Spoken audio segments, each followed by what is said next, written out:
গোলাম মুর্তজা, আপনার কাছে একটু আসতেই চাই। আমরা বা সেই সময়ের আন্দোলনে আসলে সকল শ্রেণী পেশার মানুষ, কোনো ভেদাভেদ নেই। বয়সী মানুষ আমরা দেখেছি এই আন্দোলনে যোগ দিতে। সেখানে গণমাধ্যম কর্মী হিসেবে আপনিও ছিলেন, আপনিও নানা খবর রাখছিলেন। কি মনে হচ্ছিল আপনার এই ৫ অগাস্টের আগ মুহূর্ত পর্যন্ত আ ছাত্রদের যে এক দফা দাবি আমরা জানি যে ৩ অগাস্ট থেকে আসলে সেটি হয়েছিল। এই ফ্যাসিস্ট সরকারকে পদত্যাগ করার যে দাবি উঠেছিল। তার আগে নানা মানুষের যে হত্যা, আবু সাঈদ থেকে শুরু করে যে মুগ্ধর গল্প আমরা শুনলাম কিছুক্ষণ আগে। আ গণমাধ্যম কর্মী হিসেবে আসলে তখন আপনার ভেতরে কি মনে হচ্ছিল যে বাক স্বাধীনতার কথা বলে তো আমরা গত ১৭ বছর দেখেছি কিভাবে গণমাধ্যমকে ব্যবহার করা হয়েছে। হুম, আ বলছিলাম যে সকলেই তখন এই আন্দোলনে অংশ নিয়েছেন। সেখানে গণমাধ্যম কর্মী হিসেবে আপনিও আসলে ছিলেন। নানা খবরাখবর দেখছিলেন, রাখছিলেন। আ জানাচ্ছিলেনও আসলে আমরা সামাজিক যোগাযোগ মাধ্যম থেকে শুরু করে সংবাদ মাধ্যমগুলোতেও। আ এই আন্দোলনটার তখন আপনার নিজের ভেতরে আসলে কি কাজ করছিল? ধন্যবাদ আপনাকে। এই গণঅভ্যুত্থানের ২ বছর পরে এসে আমরা যখন একজন শহীদের মায়ের কথা শুনছি, একজন ভাইয়ের কথা শুনছি, সেই কথাগুলো শুনে আমরা সহ্য করতে পারছি না। আমরা চোখের পানি ধরে রাখতে পারছি না। আর যারা এই স্বজন হারিয়েছেন, যার ছেলের একটি চোখ নষ্ট হয়ে গেছে, যার ছেলের দুটি চোখ নষ্ট হয়ে গেছে, যার ছেলের একটি হাত কেটে ফেলতে হয়েছে, যার ছেলে বা মেয়ের দুটি পা কেটে ফেলতে হয়েছে, এই যে হাজারো মানুষ, হাজারো তরুণ, হাজারো তরুণী, শিক্ষার্থী, শ্রমিক জনতা, এরা সবাই মিলে আন্দোলনটিতে অংশ নিয়েছিলেন। সেটার দৃশ্য আমরা দেখেছি, চিত্রটা আমরা দেখেছি। এবং এখন যখন আমরা হিসাব করি কতজন মারা গেছেন, কতজনকে হত্যা করা হয়েছে, কতজনকে শহীদ করা হয়েছে, আমরা হয়তো খুব সহজে সংখ্যাটা উল্লেখ করে ফেলি। কিন্তু বিষয়গুলো তো যাদের ক্ষেত্রে ঘটেছে তাদের জন্যে যে পর্যায়ের হৃদয় বিদারক, আমাদের পক্ষে আসলে সেটা অনুধাবন করাও কঠিন। সাংবাদিক হিসেবে তখন নিউজ রুমে আমাদের কাজ হয়েছিল মরদেহের সংখ্যা হিসাব করা। আজকে কতজন মারা গেলেন, গেলেন যে আমি শব্দটা বলছি, বাক্যটা বলছি, এটা আসলে ভুল বাক্য। আজকে আসলে কতজনকে হত্যা করা হলো, কতজনকে পঙ্গু করা হলো, কতজনকে অন্ধ করা হলো। তখন তো আমরা এই অন্ধ করা, পঙ্গু করা, সেটার হিসেব করছিলাম না। আমরা হিসাব করছিলাম নিউজ রুমে আমরা ব্যস্ত হয়ে থাকতাম, আমরা ব্যস্ত সময় কাটিয়েছি।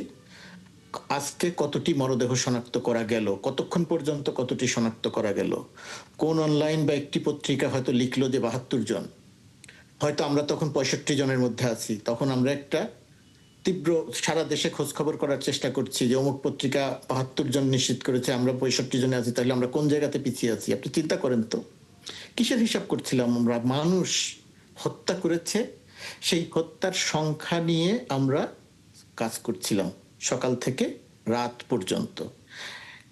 সাংবাদিকতায় বা একটি হচ্ছে মাঠে থেকে আন্দোলন করা, আহত হওয়া, হত্যাকাণ্ডের শিকার হওয়া, আরেকটি হলে সেই সংখ্যা হিসাব করা।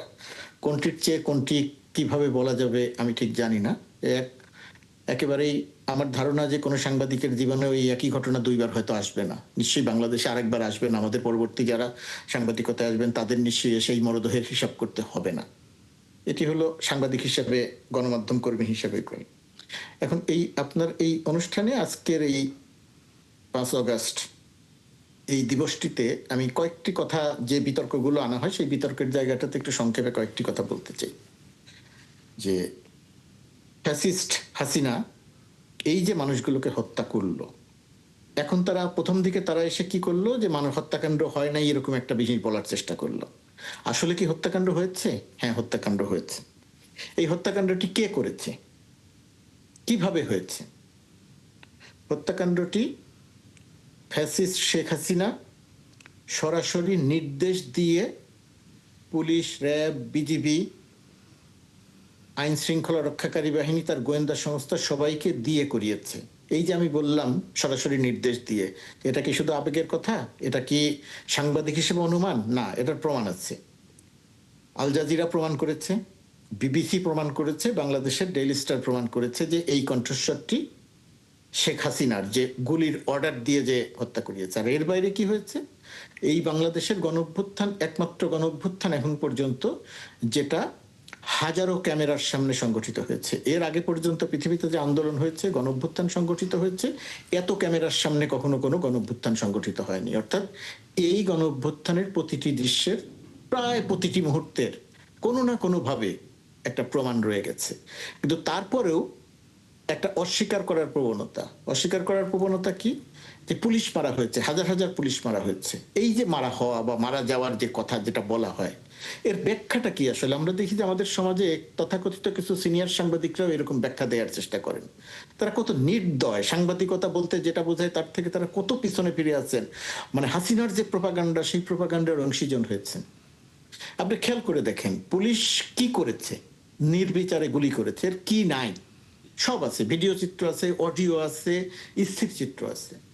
পুলিশ মারা গেছে কোন সময়? আপনি ধরেন ওই যে পাবনার এনায়েতপুর থানার ওই ঘটনাটির কথা একটু স্মরণ করেন তো। আমরা তো দেখলাম পুরো জিনিসটা চোখের সামনে। কি হয়েছিল সেদিন এনায়েতপুর থানায়? মানুষ আন্দোলন করছিল, এনায়েতপুর থানার ভেতর থেকে মানুষকে মানে নির্বিচারে গুলি করা হচ্ছিল। সেই গুলিতে বহু মানুষ মারা গেছেন, বহুজন আহত হয়েছেন, বহুজন অন্তত হয়েছেন। সন্ধ্যার পরে এসে ঘটনাটা কি ঘটেছে? ঘটনাটা ঘটেছে পুলিশের গুলি শেষ হয়ে গেছে। তখন ওই যে বিক্ষুব্ধ জনতা থানা আক্রমণ করেছে এবং থানায় আগুন দিয়ে দিয়েছে। সেই আগুনের পরিপ্রেক্ষিতে পুড়ে মারা গেছে ১৩ জন পুলিশ সদস্য। আমি কি ওই ১৩ জন পুলিশ সদস্য মারাকে সমর্থন করছি না? সমর্থন করছি না। কিন্তু আমি যখন ওই পুলিশ সদস্য মারা যাওয়ার ঘটনাটা বলবো যে এতজন পুলিশ মারা গেছে, সেই প্রেক্ষাপটটা তো আমাকে বিবেচনায় নিতে হবে। কোন প্রেক্ষাপটে পুলিশ আসলে মারা গেল?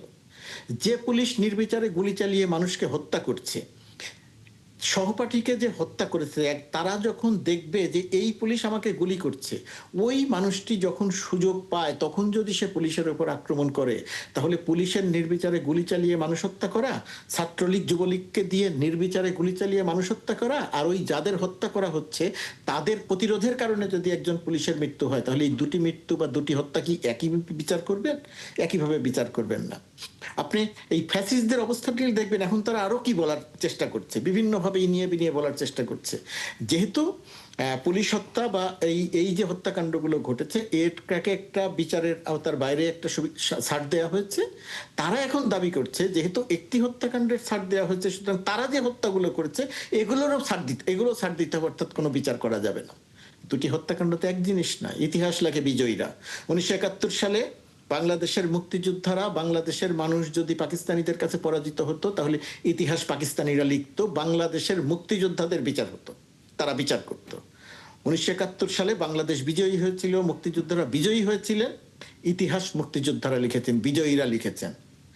রাজাকারদের বিচার হয়েছে, পরাজিতদের বিচার হয়েছে, মানে বিজয়ীদের বিচার নয়।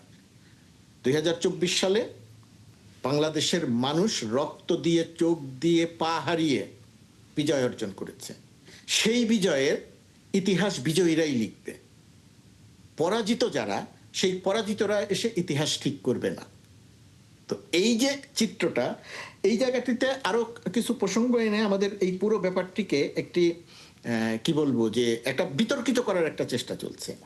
যেমন দেখবেন কিছু মানুষকে দেখবেন, আপনাদের টকশোতেও দেখবেন, এই টেলিভিশনের টকশোতেও দেখবেন, অন্য জায়গায় টকশোতেও দেখবেন, শেখ হাসিনা পালায় নাই, তাকে শাসন মানে ভারতে রেখে আসা হয়েছে।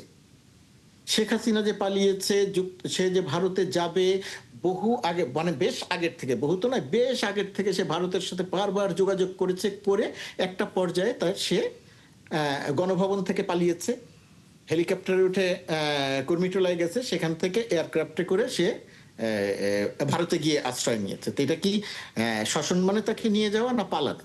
একটি জনসমক্ষ জনগণের সামনে দিয়ে গেছে? যায় নাই। কিছু মানুষ তাকে পালাতে সহায়তা করেছে। বাংলাদেশ সরকারের উচিত সেই সহায়তাকারীদের খুঁজে বের করে তাদেরকে বিচারের আওতায় আনা।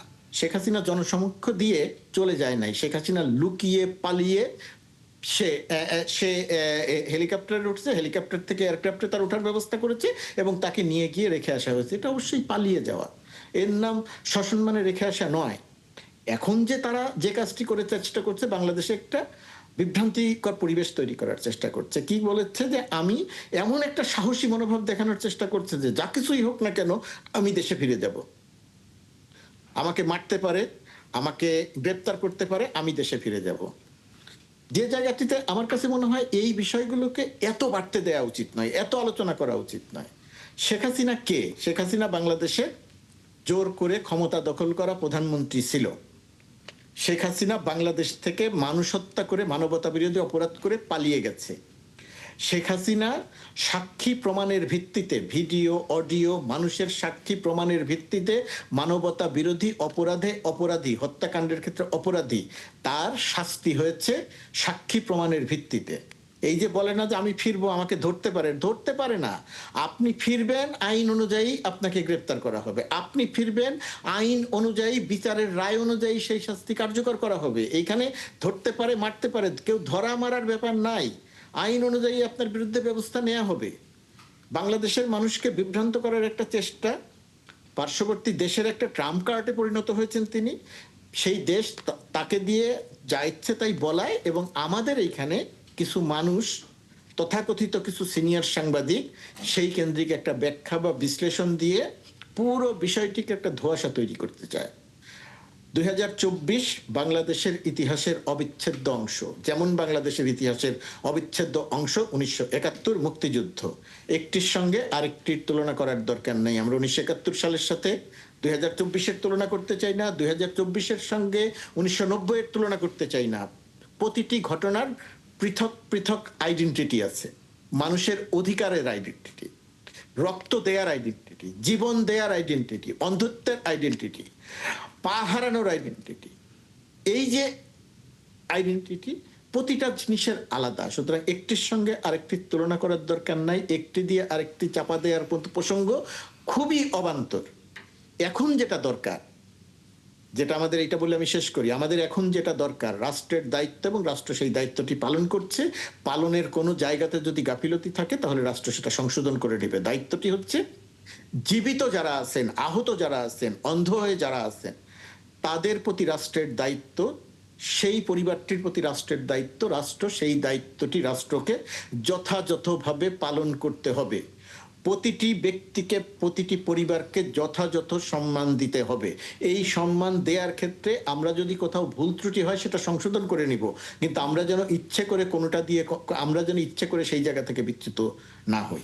নিশ্চয়ই। আর যেটা করতে হবে, জি, আমি শেষ করবো জাস্ট একটা জি, বাক্যে, একটা কিসের, আর যেটা করতে হবে, অপরাধীদের শনাক্ত করে যত দ্রুত সম্ভব দৃষ্টান্তমূলক বিচার এবং দৃষ্টান্তমূলক শাস্তির আওতায় আনতে হবে। তা যদি না হয় তাহলে কিন্তু আমরা এই শহীদের মায়ের বা শহীদের ভাইয়ের গল্প শুনে চোখ দিয়ে পানি ফেলবো। এতে ওই পরিবারগুলোর কিছু আসবে যাবে না। পরিবারগুলো শান্তি পাবে তখনই যখন তাদেরকে যথাযথ সম্মান করা হবে, যখন এই অপরাধীদের, হত্যাকারীদের, মানবতা অপরাধ বিরোধী অপরাধীদের আমরা শাস্তি নিশ্চিত করতে পারবো। এই বিষয়টি আজকে মাননীয় প্রধানমন্ত্রী নিজেও বলেছেন। আমরা তার উপর আস্থা রাখতেই চাই।